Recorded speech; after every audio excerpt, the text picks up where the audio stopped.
a cross-sectional comparative study on the usage of menstrual cups to sanitary pads, an evaluation of the Rutuprema program in Siddipet, Telangana. Menstrual hygiene, though a necessity, is still subjected to stigma and is hindered by limited access to menstrual products. A staple in menstrual hygiene, sanitary pads. Are they really sanitary? It's time to rethink. We must confront the hidden health risks they present.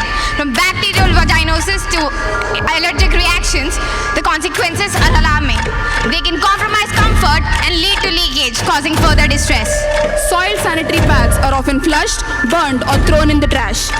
It's challenging for municipal workers to segregate these items from waste. They contribute to the growing plastic waste that can take centuries to decompose. They pollute water bodies and landfills, posing great hazards to the environment. Sanitary pads can be very expensive for many, making them a financial burden. Let's dive into the story of how women's lives were transformed. Small cup, big ripple, the impact of awareness. Introducing the game changer, menstrual cups, a reusable device designed for all day, which is a healthy, environmentally sustainable, and economically beneficial alternative for menstrual hygiene. Rutuprema, an initiative of the Siddipet District Administration, is intended to empower rural women and promote sustainable menstrual hygiene management. It is a joint collaboration of the municipality and the Zilla Parishad. Under this program, various awareness campaigns were conducted, free menstrual cups and cloth pads were distributed. This program included 1,53,006 women in Siddipet. Menstrual cups were provided to 53,067. It gained huge popularity and was covered by various news channels. Even though the menstrual cups were distributed, their usage wasn't extensively studied, and hence this study was designed. It is a cross-sectional comparative study between campaign and non-campaign areas in which a pre-designed, pre-tested and a semi-structured questionnaire was given to each participant, from which the data was collected and analyzed. A study population of 443 women of reproductive age in the rural setting of Siddipet were included. To facilitate the comparative analysis, the population was divided into two groups. One, where the Rutuprema program was conducted, therefore providing an insight into the program's impact, and the other, where the program was not conducted, hence serving as a control group. To compare the prevalence of menstrual cup users in campaign against non-campaign areas. In campaign areas, 78% are using menstrual cups and 19% are using sanitary pads. In the non-campaign areas, 20% are using menstrual cups and 75% are using sanitary pads. The knowledge created by the campaign has led to an increased acceptance and usage of menstrual cups. To know the experience and feedback of menstrual cup users. The ease of insertion was found to be easy in 97% of the users, and it was found to be slightly difficult in around 3% of the users. The ease of removal was found to be easy among 97% of the users, and it was found to be slightly difficult in less than 3% of the users. Only 9% of the users complained of leakage, whereas remaining users had no leakage issues. Only 4% of the users are facing discomfort while insertion, whereas 36% users experience discomfort only during initial months. More than 98% of the users have no problems with menstrual cups. Only 2% of the users reported rashes and irritation, which is much less compared to sanitary pads. Positive feedback encourages wider acceptance of menstrual cups as more users share their experiences. Comparing the comfort of menstrual cups against sanitary napkins. 97% of users reported that menstrual cups were more comfortable than sanitary pads. The increased comforts attributed to their minimal maintenance and freedom of movement made the users prefer cups over pads. Assessing the barriers and the facilitators to menstrual cup usage. In the study population, among the non-users, 61% of the women were unaware about menstrual cups. About 17% reported fear of insertion, while 13% were accustomed to pads. About 8% of the women did not shift due to their personal preferences, and less than 1% due to their cultural beliefs. These barriers significantly limit the adoption of cups by creating hesitation and resistance to change. 84% of the users cited comfort as a reason to switch to menstrual cups, while 58% 48% of the users switched due to awareness program. 29% of the users found it economically feasible, whereas longer wear time was a key factor for 24% of the population. 23% of the users were motivated by environmental sustainability. Additionally, 14% of the users switched due to health benefits.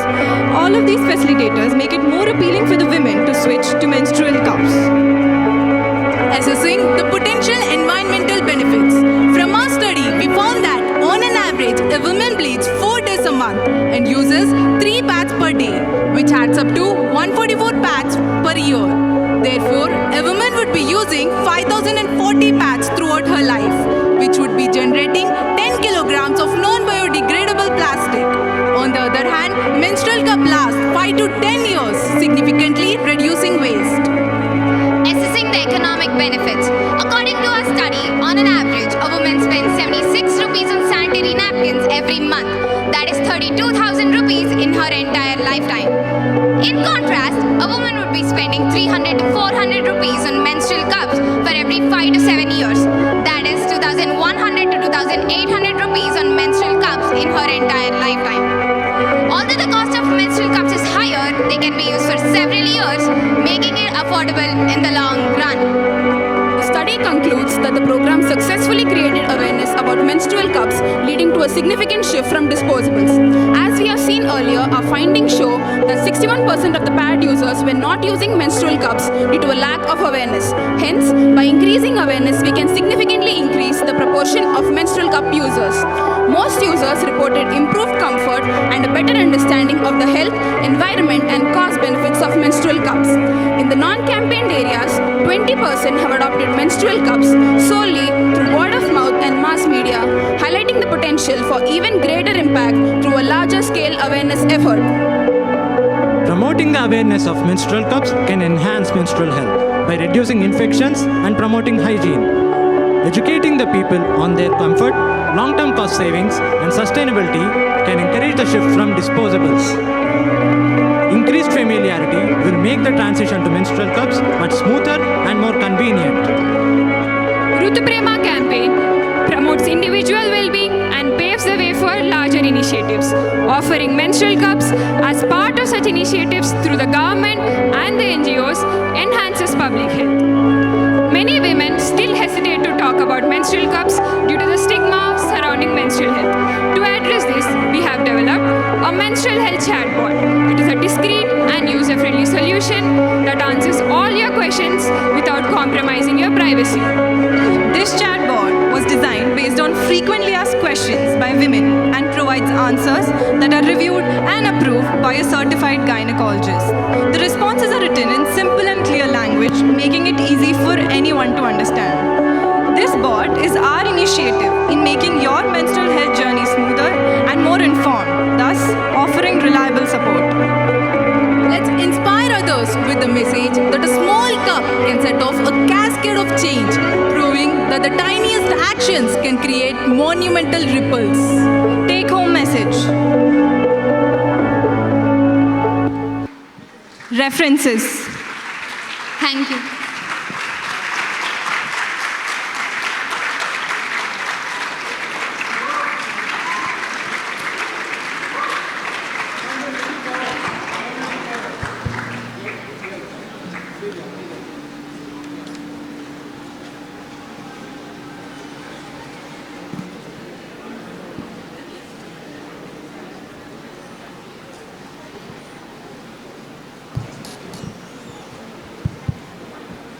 Can we ask questions now if your photography session is over? Okay. So, wonderful presentation. Congratulations for a very good initiative and very educative and informative session. Thank you, sir. So, my first question is, did you compare the unmarried versus the married women in the ease of whatever parameter you have assessed? Because I see from your socio-demographic characteristics that those who were between 10 to 20 were 7.62%, 20 to 30 would be 43 to a majority of the women fell into 20 to 30. So assuming that the average age at marriage for rural Telangana women is still between 14 and 17 years, much below the legal age of marriage. I would say that this 20 to 30 would mostly be married women. Am I right? So, did you find any difference in adoption, whether they were married or unmarried? Sir, as part of this program, menstrual cups were provided only to the married people to increase the familiarity of the menstrual cups, because there is still stigma surrounding menstrual cups in the rural areas. But then your age distribution has started at 10 years. So I don't expect even today any 10-year girl to be married, unless you tell me otherwise. Your age distribution starts at 10 years, so the groups. Another important thing, if you see the frequency distribution table, the first block is 10 to 20 years, and the second block is 20 to 30 years. So if a woman is 20 years, would she fall in the first block or the second block? So ideally, the 10-year block should be 11 to 20 years, 21 to 30 years, 31 to 40 years. There should not be an overlapping year in any of the blocks. But if you see the presentation, probably you did it correctly, but at least in the table that you provided, it looks as if there is an overlap, and one would be hesitant to say where would a 20-year-old fit, in the first block or the second block. So if the participant is age 20, we've included them in the previous block. So that is 10 to 20 years of age. And from 21, we've taken into 20 to 30 category. So that should be listed as 21 to 30 years. That's my observation. Thank you. Yeah, very good initiative. Congratulations. Very clear presentation. One or two questions from my side. You have put IUCD users in the exclusion criteria. Am I right? So what is the menstrual pattern, usual menstrual pattern when the woman has an IUCD in place? What is the menstrual pattern when she has an IUCD in place? What happens to the menstrual history, at least initially for the first 6 months? What is the menstrual history? What Madam is asking is, if you insert an IUCD as a contraceptive device, will the woman have regular monthly menstruation in the first 6 to 8 months, or would it be very irregular, or would there be epimenorrhagia? That is what Madam is asking. Exactly. Are you aware of the menstrual disturbance the woman is likely to have in the first 6 months? So you ideally you could have included what Madam says is those who have passed over that initial 6 months of IUCD insertion, they too qualified to use this menstrual because cup. They have a heavy menstrual bleed. Yes. There is a requirement for these cups more. So it could have been included in the SADI rather than excluding them. Any other concern you had? Why did you exclude them?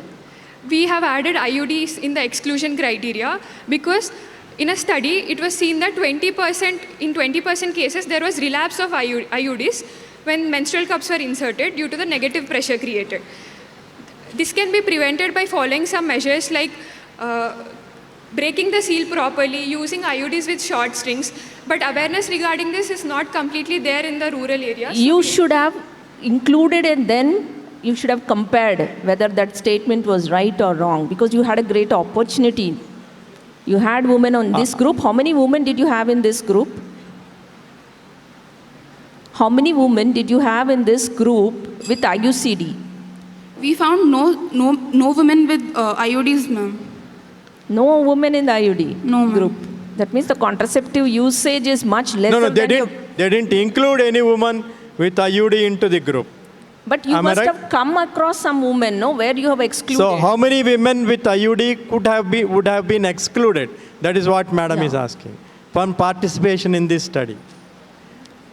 Around 20 to 30 women. 20 to 30 only. So that is phenomenally low use of IUD. Okay, thank you very much.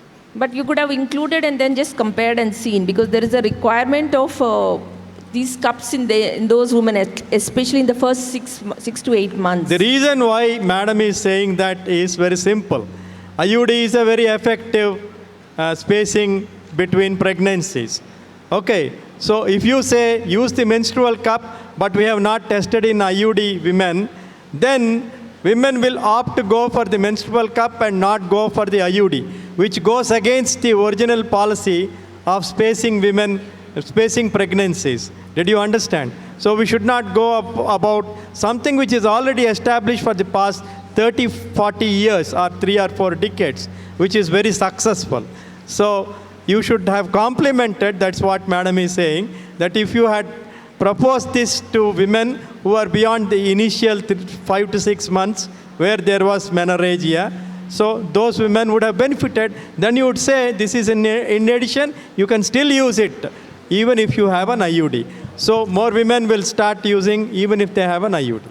Thank you very much. So a couple of issues you have noted in your study, that is leakage, difficulty in insertion and removal. How did you address on those? Because this is important, otherwise there will be a lot of non-compliance and they don't use it, and they do a lot of mouth propaganda. They say it is not of use at all. So how did you address on these issues? This is my last question.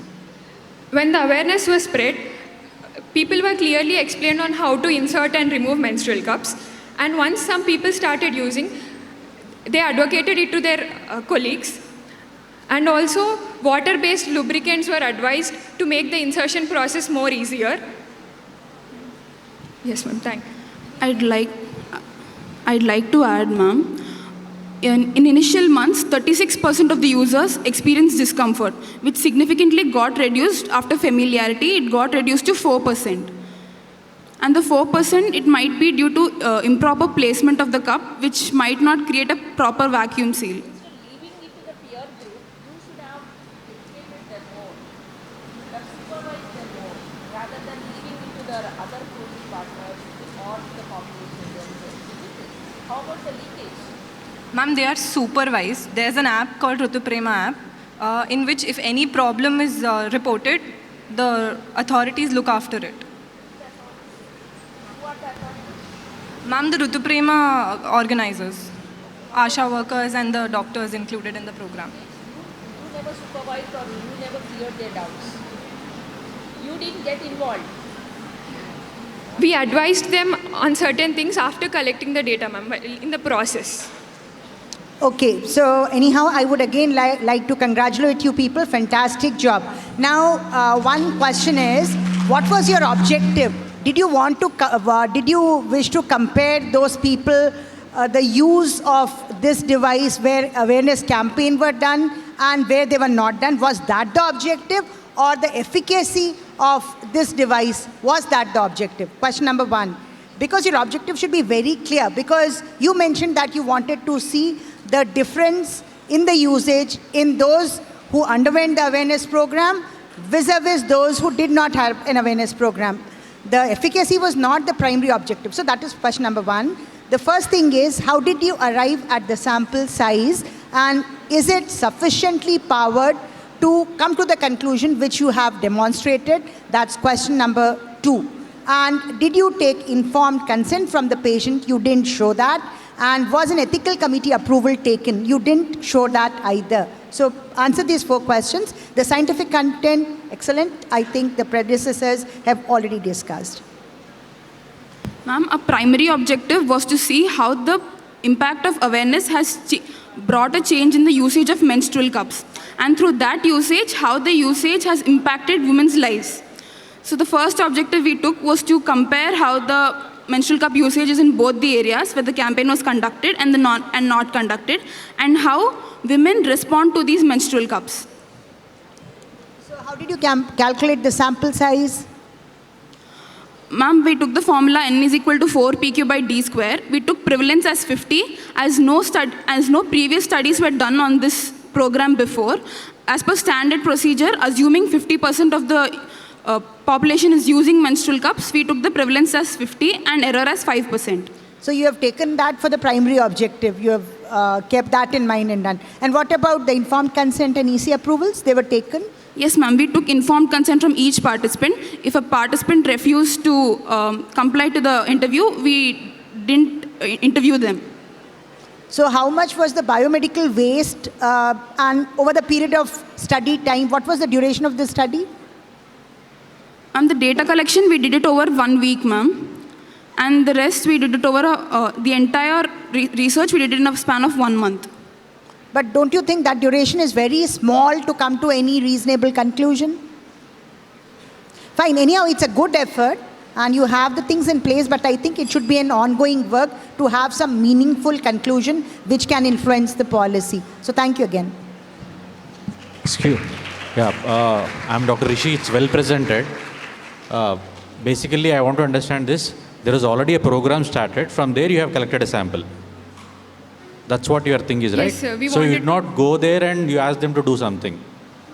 That answers most of the questions, basically.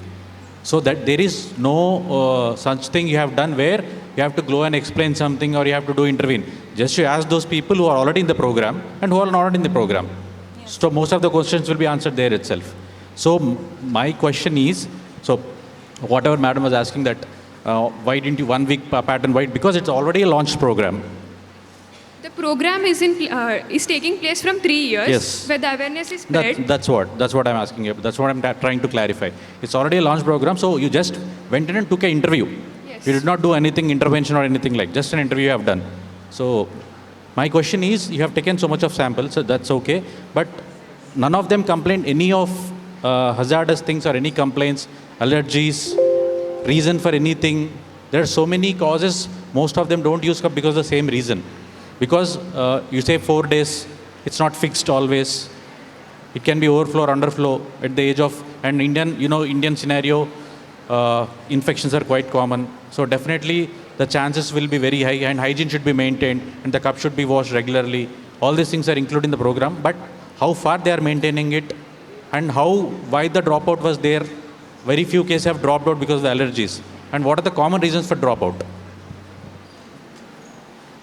Less than 2% of the people complained of rashes and irritations, sir. That is very much less compared to what complaints we got from the sanitary pad users. That is about 20%. And the reason for shift, so there is little discomfort for the first time users regarding insertion and removal. Once they felt that they were uncomfortable, some people switched back. And some people got allergies, so they switched back. That can be due to the allergy to certain material that is used in the menstrual cup. And last question, how about the husband's reaction about this menstrual cup?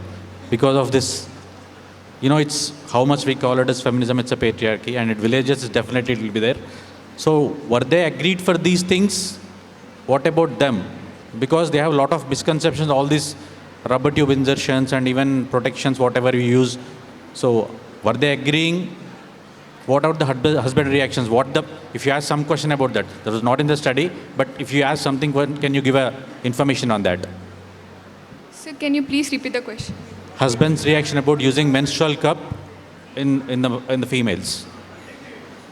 Husband's reactions. I think the men were also included when the Ritu Prem program was launched. They were part of the program. So both from the side of the organizers as well as from the side of the wives and husbands were taken together, sir. It was not as if it was only meant for wives. That's what I remember it being done as. Yes, sir. But what is the reaction? As part of the program, when the awareness campaigns were conducted, even men were present at the awareness campaigns. And when we went to take the interview of women, men were also very comfortable with women answering all these questions and using menstrual cups. Okay, I would like to ask 1 or 2 basic points about your research design. Okay, objective number 5 and 6, to assess the potential environmental hazards, economic benefits, that were not a part of your study, right? You have just calculated it from the maybe average what they use. You have not done that in your study, so better not to include such objectives on which you have not done any study. So we've asked the question on how many days do they bleed and how many pads do they use per day. With that, we've calculated the average number of pads they'd be using for a single menstrual cycle. So taking that and taking as like one sanitary pad would be generating 2 grams of non-biodegradable plastic, we've calculated the waste generated, sir. Okay, and in your results part, you have compared most of the aspects, right?